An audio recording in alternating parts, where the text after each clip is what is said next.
Assalamualaikum warahmatullahi wabarakatuh. Perkenalkan, nama saya Abdul Hair dari kelas 9B MTs Negeri 1 Cirebon. Di sini saya akan mempresentasikan pelajaran SKI bab 2 tentang Kerajaan Islam di Nusantara. Kerajaan Islam di Nusantara. 1. Kerajaan Islam di Sumatera. A. Kerajaan di Samudra Pasai. Raja-raja yang memerintah di kerajaan Pasai adalah Sultan Malik Al-Saleh, Sultan Muhammad Malik Jahir, Sultan Mahmud Malik Jahir, Sultan Zainal Abidin Malik Jahir, Sultan Nahri Shah Abu Jain Malik Jahir, dan Mahmud Malik Jahir. B. Kerajaan Aceh. Kerajaan Aceh didirikan oleh Sultan Ali Mughayat Shah pada tahun 1530. Kemudian ia digantikan oleh Sultan Auluddin Riayat Shah Al-Qohar atau Sultan Muda, Sultan Iskandar Muda, dan Sultan Iskandar Tani atau Sani. 2. Kerajaan Islam di Jawa. A. Kerajaan Demak. Kerajaan Demak berdiri pada tahun 1500 sebagai sebuah kerajaan yang terletak di daerah Bintoro dekat muara Sungai Demak. Raja-raja yang memerintah di Demak yaitu Raden Fatah sebagai pendiri dan raja pertama, Pati Unus, Sultan Trenggono, dan Sunan Prawoto. B. Kerajaan Mataram Islam. Mataram berdiri pada tahun 1586 dengan raja pertamanya Sutawijaya yang bergelar Penembahan Senopati. Setelah ia wafat pada tahun 1601, pemerintahan dilanjutkan putranya yang bernama Mas Jalang atau Raden Mas Rangsang atau Sultan Agung. Mataram mencapai kejayaan pada masa Sultan Agung.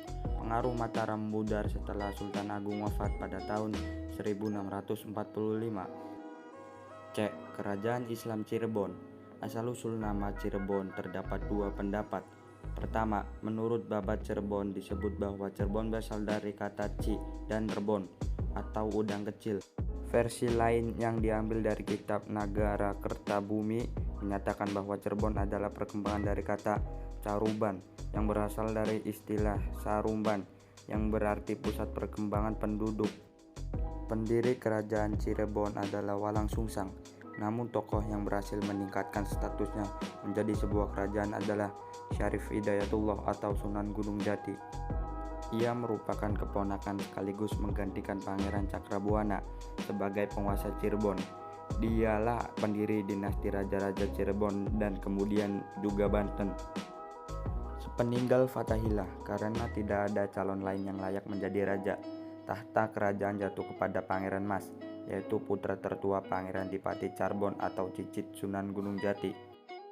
Pangeran Mas kemudian bergelar Penembahan Ratu I dan memerintah Cirebon selama kurang lebih 79 tahun hingga 1648.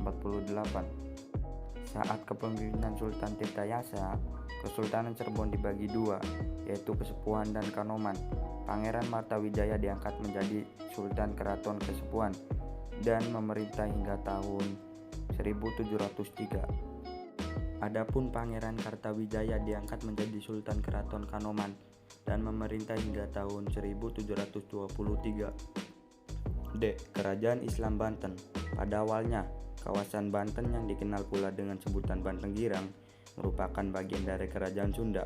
Kedatangan pasukan kerajaan Demak di bawah pimpinan Maulana Hasanuddin di kawasan tersebut, selain untuk memperluas wilayah, juga sekaligus menyebarkan dakwah Islam. Kemudian, dipicu oleh adanya kerjasama Sunda dan Portugis dalam bidang ekonomi dan politik.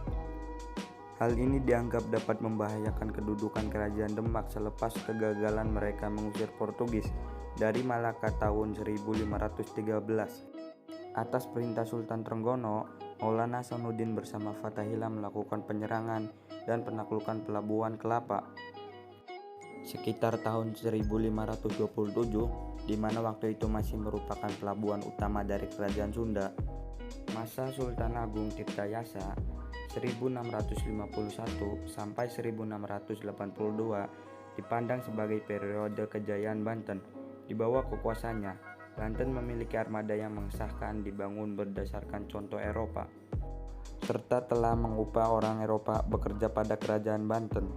Dalam menggambarkan jalur pelayaran, Banten juga mengirimkan armada lautnya ke Sukadana atau Kerajaan Tanjung Pura, sekarang di Kalimantan Barat, dan menaklukkannya pada tahun 1661. Pada masa ini, Banten juga berusaha keluar dari tekanan yang dilakukan VOC yang sebelumnya telah melakukan blokade atas kapal-kapal dagang menuju Banten. 3. Kerajaan Islam di Sulawesi. Kerajaan Islam yang terdapat di Sulawesi diantaranya Gua Tolo atau Makassar, Bone, Wajo, dan Sopeng, serta Buton.